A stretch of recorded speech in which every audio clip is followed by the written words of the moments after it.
મકાનો લાભાર્થીઓ માટે જાણે કમાવાનું સાધન બની ગયા છે। ભાવનગર રૂવા પીએમ આવાસ યોજનામાં મહાનગરપાલિકા દ્વારા સરપ્રાઇઝ ચેકિંગ હાથ ધર્યું। 64 આવાસોના સર્વેમાં 15 મકાનમાં ગેરલાભાર્થી રહેતા હોવાનો ખુલાસો થયો। મૂળ લાભાર્થીના બદલે અન્ય ભાડુઆતો રહેતા હોવાનું સામે આવતા હવે કાર્યવાહી થઈ છે। 15 આવાસ ધારકોને અંતિમ નોટિસ આપી મકાનો ખાલી કરાવવામાં આવશે। સમય મર્યાદા બાદ ગેરકાયદે ઉપયોગમાં લેવાતા આવાસો સીલ કરવામાં આવશે। શહેરના તમામ પીએમ આવાસ યોજનાના મકાનોમાં હવે સર્વે હાથ ધરવામાં આવશે। પીએમ આવાસ યોજનામાં ગેરરીતિને લઈને તંત્ર સામે પણ હવે ગંભીર સવાલો ઉઠ્યા છે। ભાડુઆતો પાસેથી 30,000 સુધીના દંડની પણ જોગવાઈ કરાઈ છે। દંડ વધારી 1 લાખ કરવા અને આવાસ રદ કરવાની પણ વિચારણા પાલિકા કરી રહ્યું છે।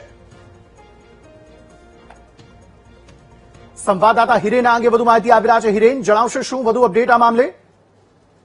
જે અંકિત, ચોક્કસ ભાવનગર મહાનગરપાલિકા દ્વારા જે આવાસ યોજના સંચાલિત મહાનગરપાલિકા કરે છે તેમાં અવારનવાર ચેકિંગ હાથ ધરવામાં આવે છે। એ પહેલા 64 આવાસોમાં ચેકિંગ હાથ ધરવામાં આવ્યું હતું, જેમાં 15 મકાનો છે તે ગેરલાભાર્થીઓ રહેતા હોય તેવું સામે આવ્યું હતું। પરંતુ સવાલ એ છે કે મહાનગરપાલિકા જે ભાડુઆત છે તેની પાસેથી 10,000 રૂપિયા દંડ કરાવે છે, પરંતુ જે લાભાર્થીએ ખોટો લાભ લીધો છે તેની તપાસ હાથ નથી કરવામાં આવતી।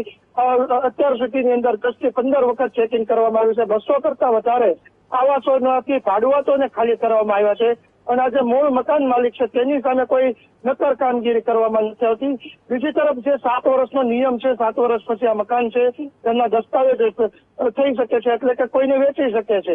આવા મકાનો છે તે પણ અનેક વેચાઈ ચુક્યા છે। મસ્ત મોટી રકમ છે તે આમાં વસૂલવામાં આવે છે। જે આવકનું સાધન બની ગયું આવાસ યોજના એવી ઘટના ભાવનગર મહાનગરપાલિકાની સામે હોવા છતાં પણ કોઈ કાર્યવાહી નથી થતી। સાથે જ જે વિપક્ષ છે અને શાસક પક્ષ બંને ઉપર પણ સવાલ ઉઠે છે। વિપક્ષ પણ આ મુદ્દે હજી સુધી કોઈ જાતનો આમ વિરોધ પણ નથી કરવામાં આવતો। શાસક પક્ષ છે તે પણ અધિકારીઓની કામગીરીની તપાસ નથી કરી રહ્યા। ક્યાંક ને ક્યાંક આવાસ છે તે એક ભ્રષ્ટાચારનું કેન્દ્ર બની ગયું તેવું ભાવનગરમાં હાલ જે સામે દેખાઈ રહ્યું છે।